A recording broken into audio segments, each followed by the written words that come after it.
What is up, everybody? Happy Monday. Welcome to another Monday Mindset. Looks like my camera's a little blurry. I'm going to have to fix that here in a second. Hey, we're going to talk about what makes a winner today. We just watched the Super Bowl. Maybe you watched it. What actually makes a winner? Because we all want to be winners, or at least I want to be a winner. I'm thinking you want to be a winner. I want to talk to you about that today. I've had the chance to be around some winners. What is it that they have that others don't? I want to hear your opinions. But before we do that, let's cue this intro.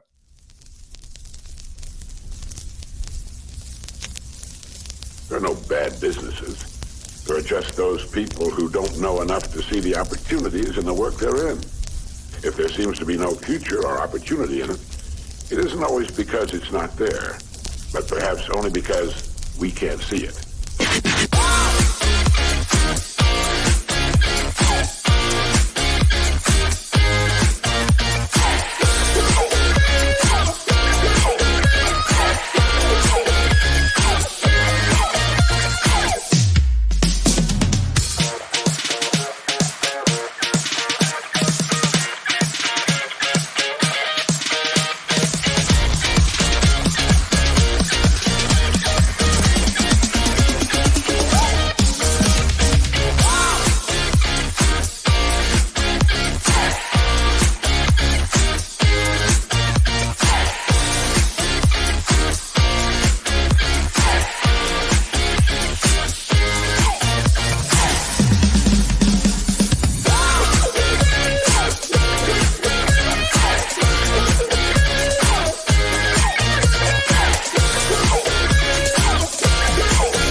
What is up? Welcome to another Monday Mindset. Great to have all of you guys. Just trying to fix my camera right there. Make sure it wasn't blurry. I think that's a little better. Hope you guys had an amazing weekend. What a game.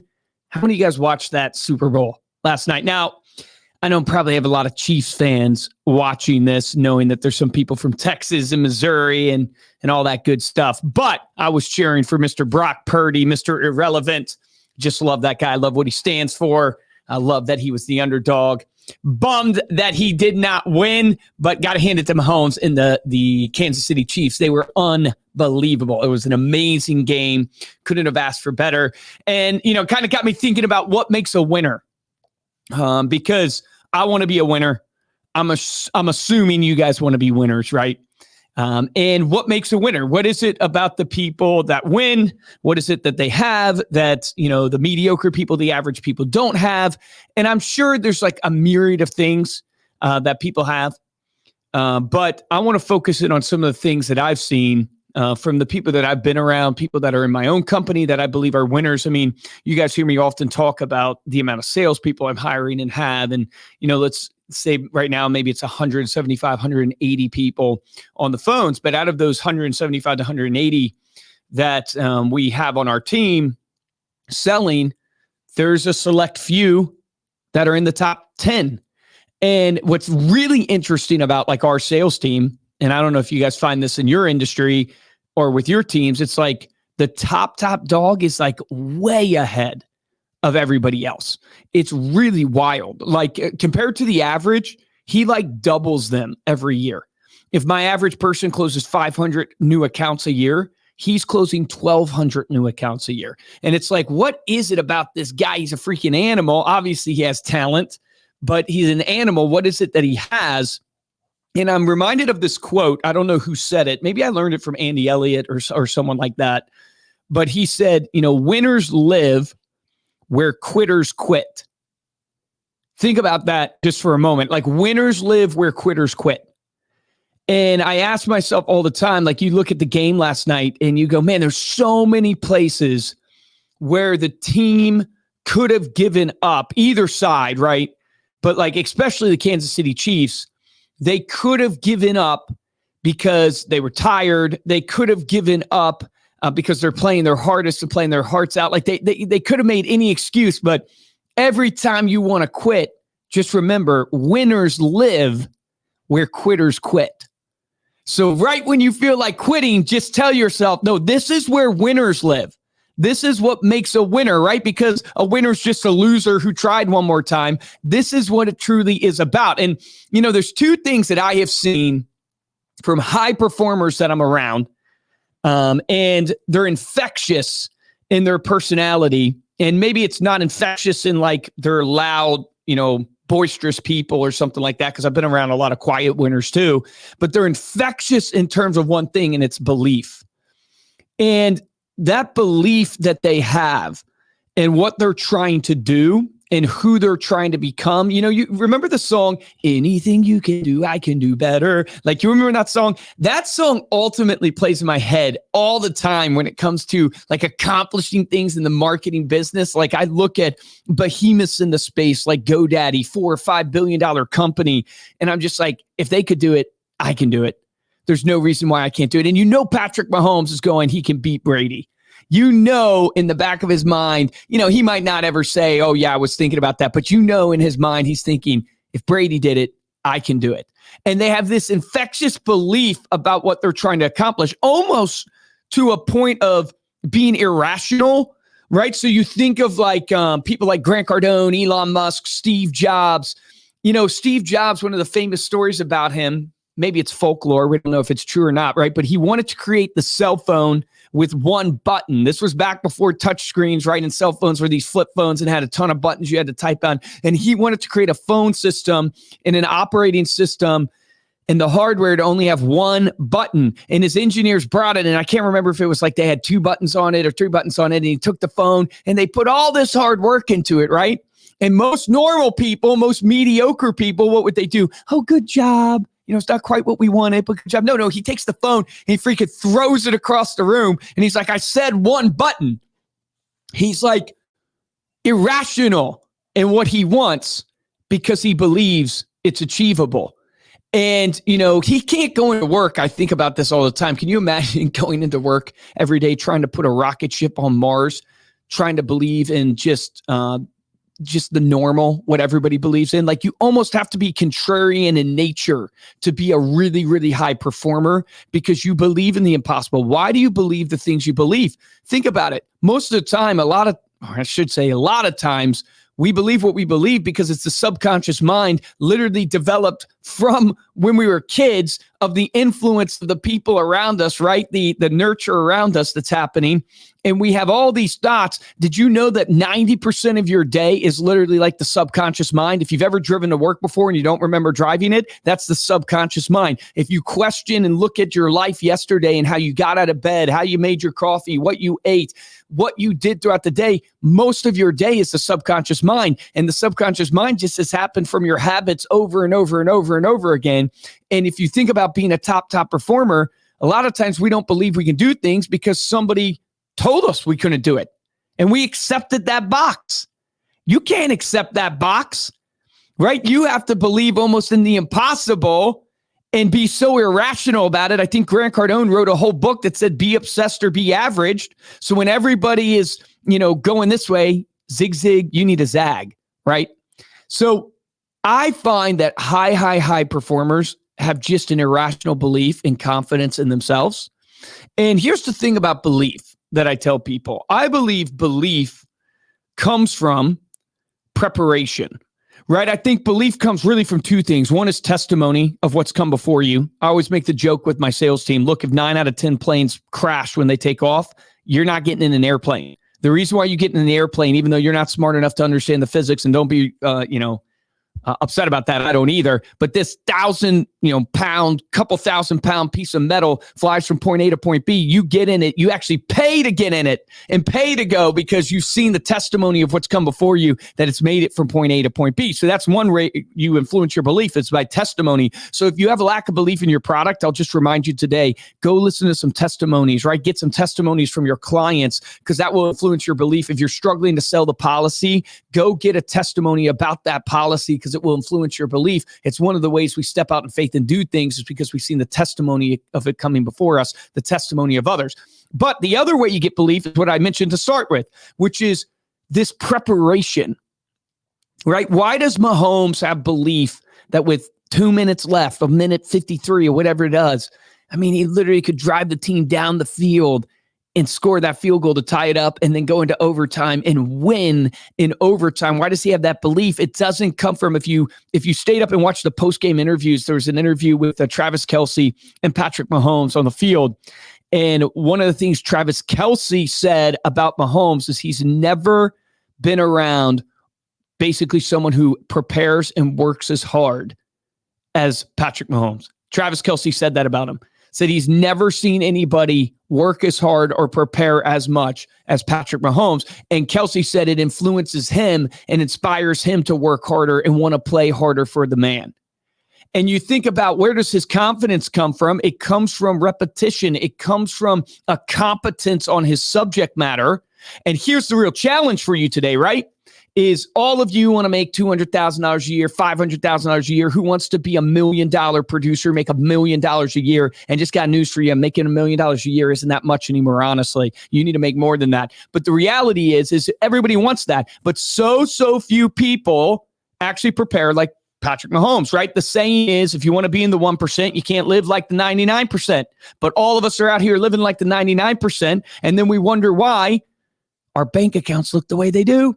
We wonder why our relationships look the way we do. It doesn't just apply to money, right? We always talk money because this is business. It applies to your relationships. It applies to your faith. It applies to your fitness. It applies to all these elements that make up who you are. If you want to live like the 1%, you got to act like the 1%.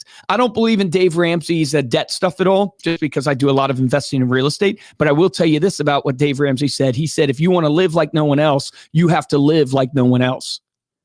Right? To live like no one else, you have to live like no one else. Now, he applies that to saving your money. So ultimately, one day you actually have some money and you're not living paycheck to paycheck. But apply that to every aspect of your life. If you want to live like no one else, you want to be healthy, then maybe you got to say no to all the fatty foods that everybody else is saying yes to. And this is probably a bad morning to talk about it after the Super Bowl. And we all had our Super Bowl parties with chicken wings and pizza or whatever you had. But you have to have that type of preparation, that type of intentionality and focus. And just to remind you this morning, like, you say you do, but words are who you want to be, actions are who you are.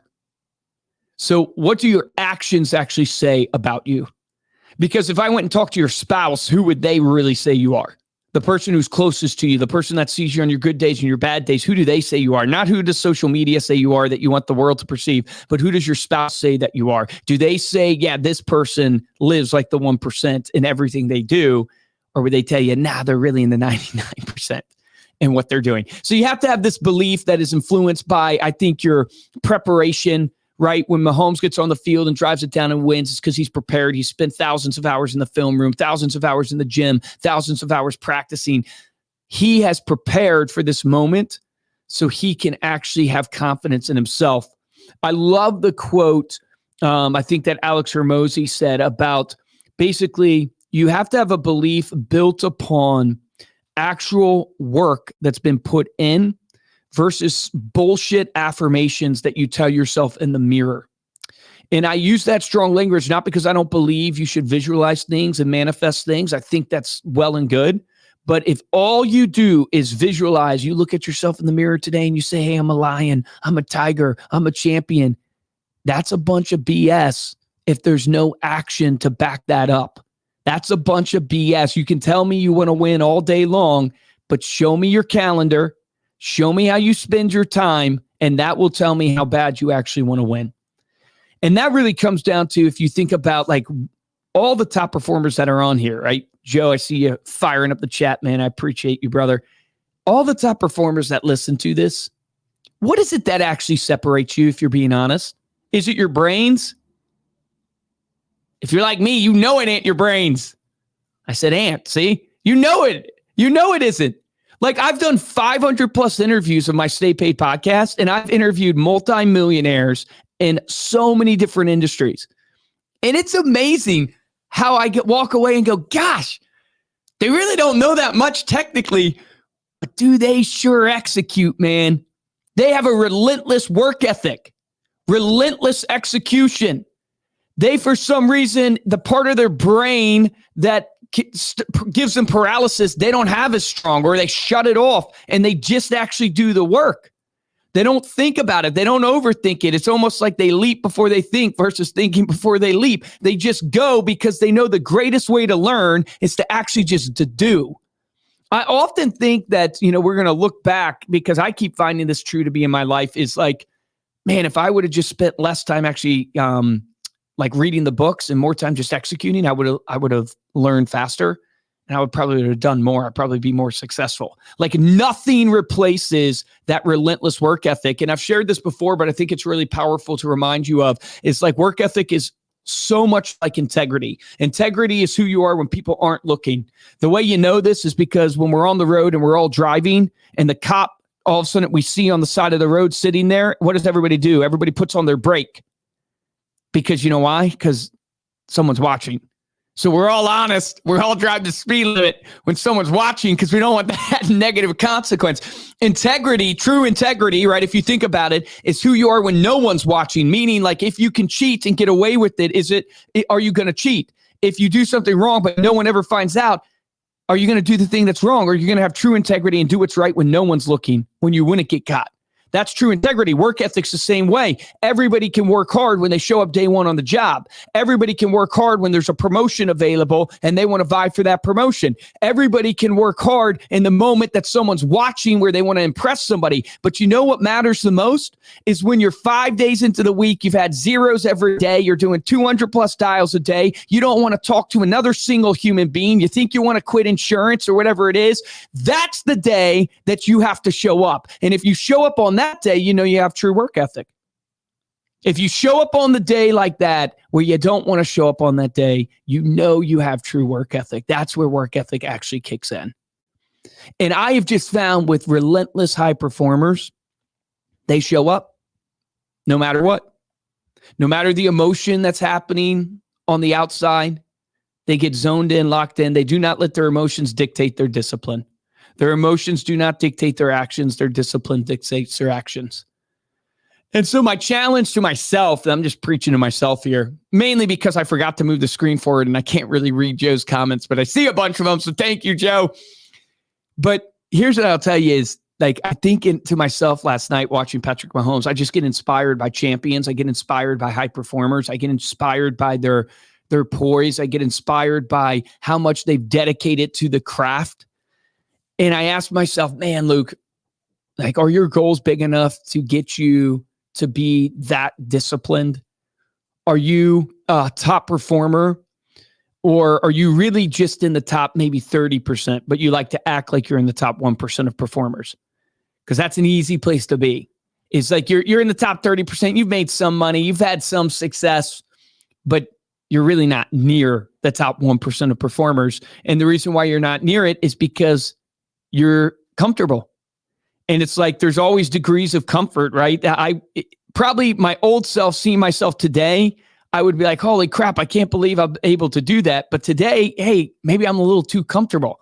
And I got to push myself into that uncomfort to where I actually challenge myself to grow, because we all know that's where the growth is. So when I think of high performers, when I think about the winners in my company, when I think about these guys that I get to hang around with that are triple my size, quadruple my size in business and people, I just go, man, yeah, their belief is so infectious, and their confidence to execute when no one believes in what they're saying, but their willingness to plant the flag and stand out there alone is just amazing.